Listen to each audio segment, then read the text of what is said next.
policy na when we sa government law yung dapat process long na take long ka time mo sa threats na civil.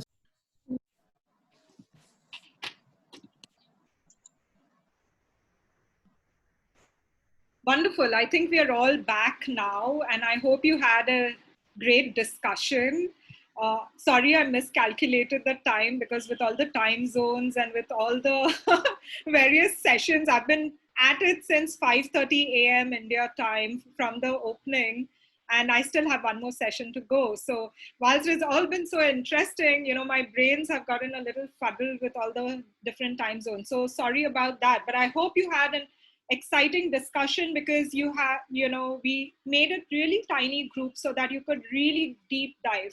And I know this topic is interesting to many of you. So I'd like to invite, you know, the group with Amishi to share what came up from their discussion. So we'll have Daniel summarizing what we discussed. Yeah, sure. In my group, one of the participants is from Australia, and I'm from Malaysia, but based in the UK.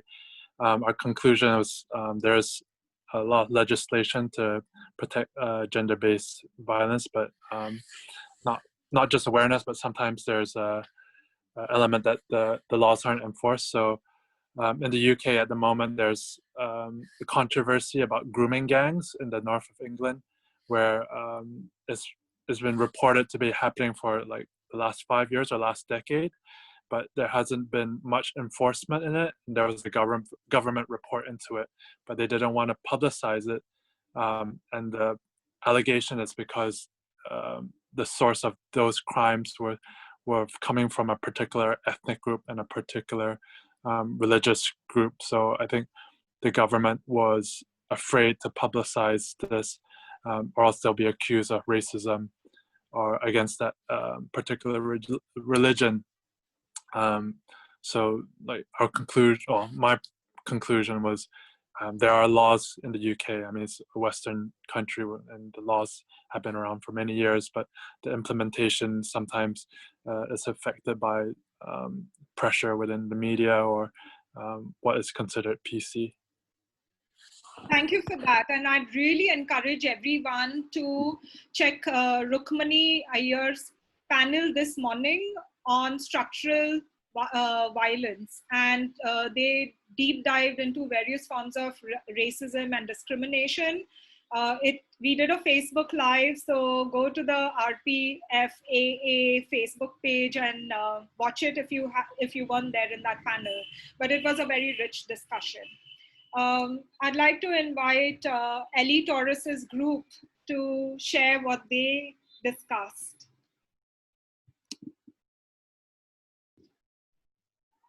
Hi. Well, I invite Steffi or Mary, that we were a very small group to see who is interested in doing the small summary. Mary?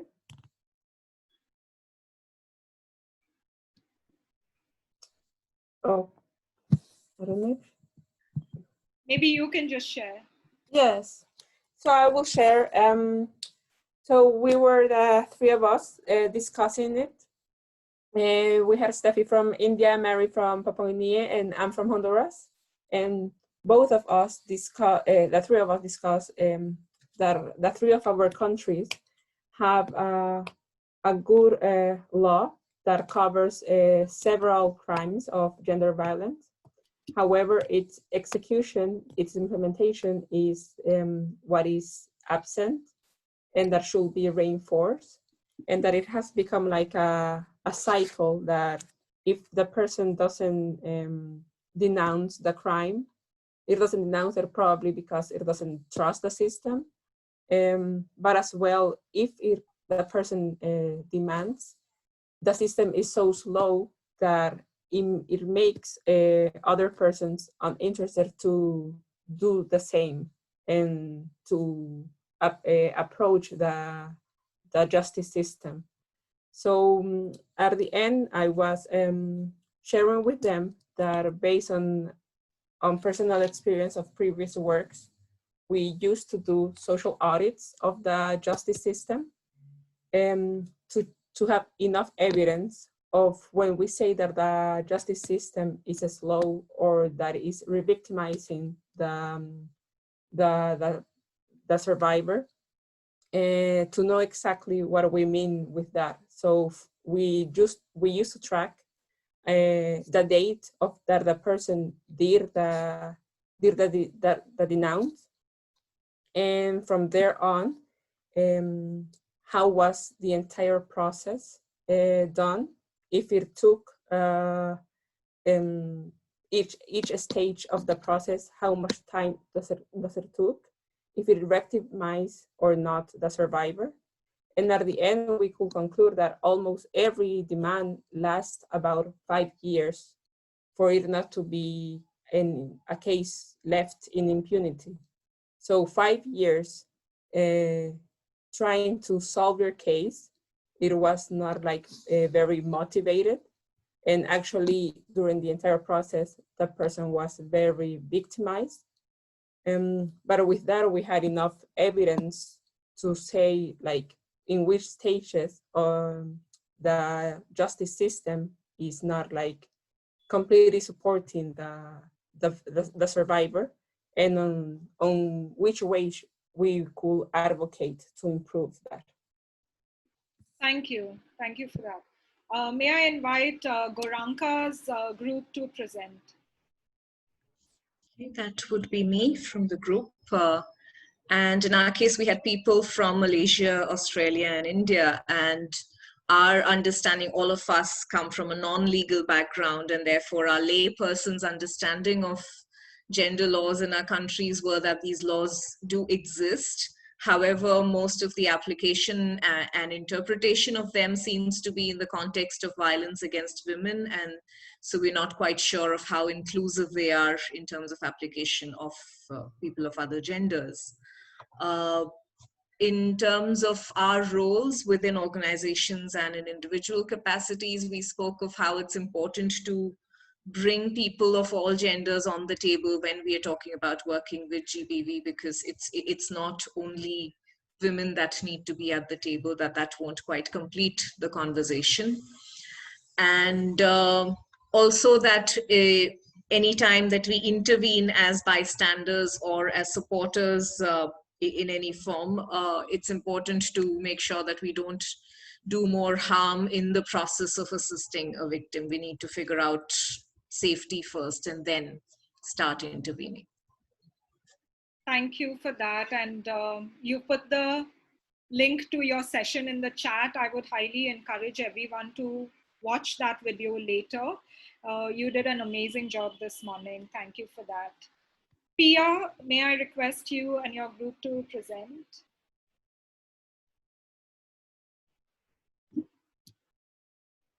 Unmute myself. Yes, I'll ask Kola to speak on our group's behalf.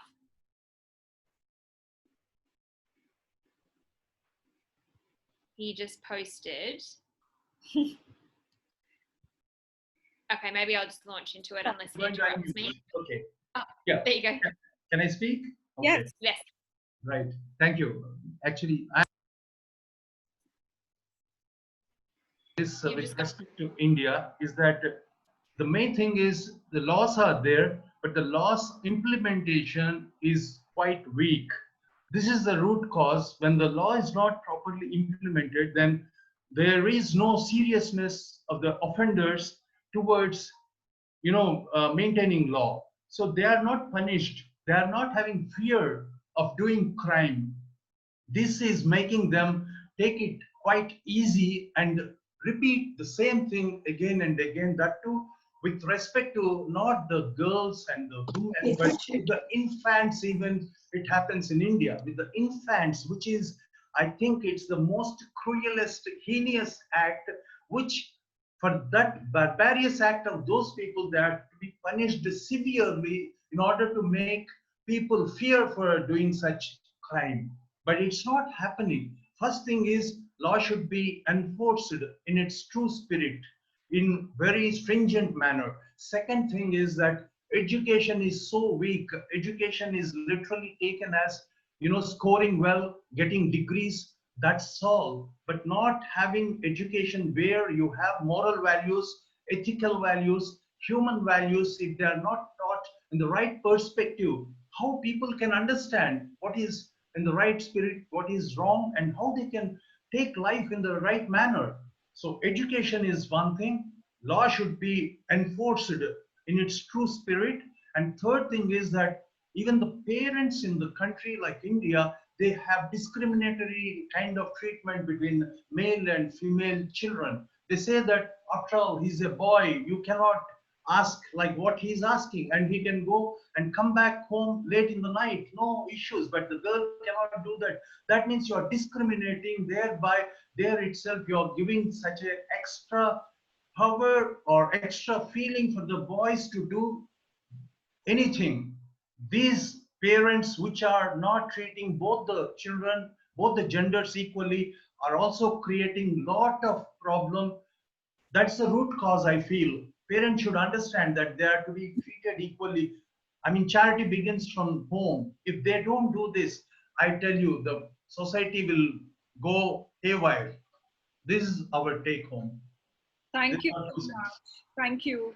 The family has to play a huge role in ending such violence. And now I'd like to invite Shree's group to share with us what they discussed. Yes, also I'll invite Jyoti, who will present on our group's behalf. Jyoti? Okay. Thanks. I'm posting it on chat also. Thank you. We discussed that there are good number of laws in India and they are very well made to address violence related to women. But what we lack is implementation and knowledge of those laws to the ground level. So we discussed that we should conduct seminars, workshops, etc. to bridge this gap and make people aware how can they easily access the laws, and also sensitive system in terms of bureaucracy, policing system, and all who are sensitive and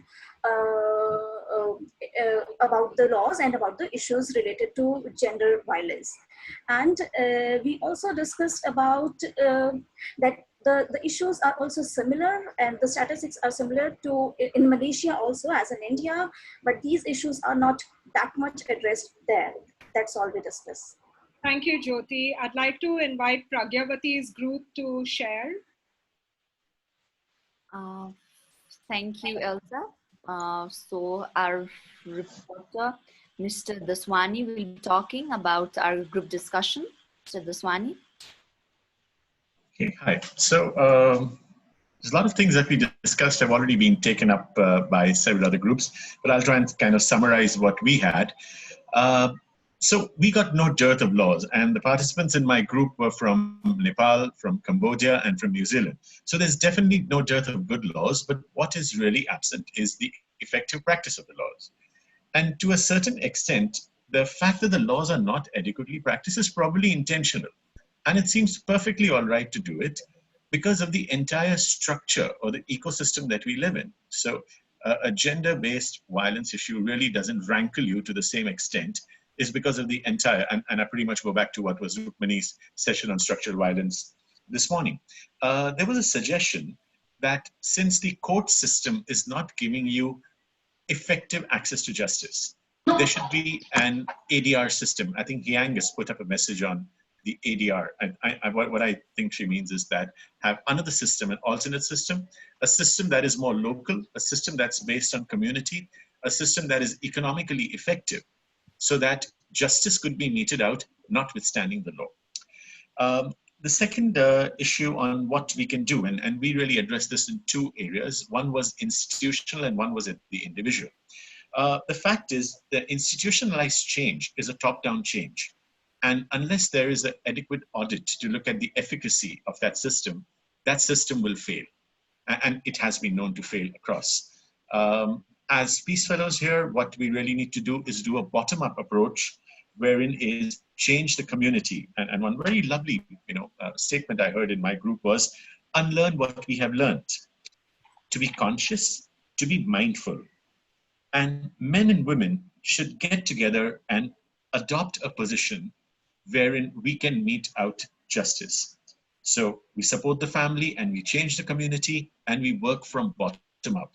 And if we work from bottom up and we have educated sufficient number of people on gender sensitive issues, we won't need laws. You would not need a law to enforce it. If deep inside you believe that you're doing wrong, a person would rectify himself. So I think something that is so close to us, something that is so much within our community, it's got to be a bottom-up situation wherein you will follow the law, not because you have to, but because you know it's right. Thanks. Thank you, Keshu, for that. I'd like to invite Rema's group to share their discussion.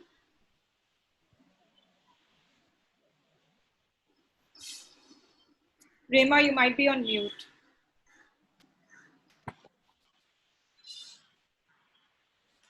Hi, Hira is used to share the discussions we had. Hira, please. Okay, can you hear me? Yeah. So we discussed a few things related to gender-based violence and its laws in India and Pakistan. We had like a participant from India as well as Pakistan, and we discussed that there are ample laws. And right now what we need to focus on is the implementation and awareness of those laws among the masses. Furthermore, we also talked about the issue of this sense of justice among the victims, which seems to be in a really troubled waters at the moment. Like as Rima pointed out, that she deals with multiple cases on daily basis related to gender-based violence, but most of the times victims do not even want to pursue justice themselves. Like they would like to negotiate, or they would like to meet an agreement with the other party. So what we need to do is we need to inculcate a sense of justice, improve the sense of justice among the masses at large, and we need to create awareness among them that how important it is to stand up for yourself and speak up for your rights. Furthermore, we also talked about the role of family and how important it is in changing mindsets and behavior at community level. For instance, like gender association of a familial setup with the man, that how he is supposed to look after the household, he is supposed to manage and be the man in the house. So when we will change these gender roles, these gender narratives, we will be in a position to promote equality within the society, empower women, and counter gender-based violence. So yeah, that's it. Thank you, Hira. And last but not the least, Napinai, very quickly, because we've already overshot the time and we have to start the next panel. I can imagine, but I'm going to quickly hand over then to Kiran to close out from our session. Okay, sorry, wasn't expecting that. So, sorry, I had IT problems, so I didn't catch some of the other person in the group, but just our group, we had obviously someone from Japan, myself from Australia, and so we had multiple contexts and looking, I guess, at what legislation looks like in each country. Is it good enough? And then how, it's not just legislation, but how that, what's the perception like in the community? And then how do communities take this seriously and what do they do about this? So we just spoke quickly about the evolution of policy in Australia. I think Australia is doing some okay work in the space, but now we need to see that filtered through things like the family court system. We need to see that filtered into our commercial professional spaces. We've got big organisations who are now starting to introduce paid leave for women, leaving domestic violence situations. We want to see that reflected in our child protection systems. So we're getting to a space where we acknowledge the problem and the seriousness of the problem, and that it's a very, very big issue that, that we need to work on. I think we've got the awareness right, but now it's actually following up in all our social institutions to see that there are a support, that as a society we understand the gravity of the situation, and it flows on in both our legal and social and professional spaces. Thank you so much. And as we can see, there's a lot of work that needs to be done on this issue. It's 2020. We shouldn't technically be discussing any kind of gender-based violence or a shadow pandemic. It's shameful. It should be everybody's duty to end it, and the time is now.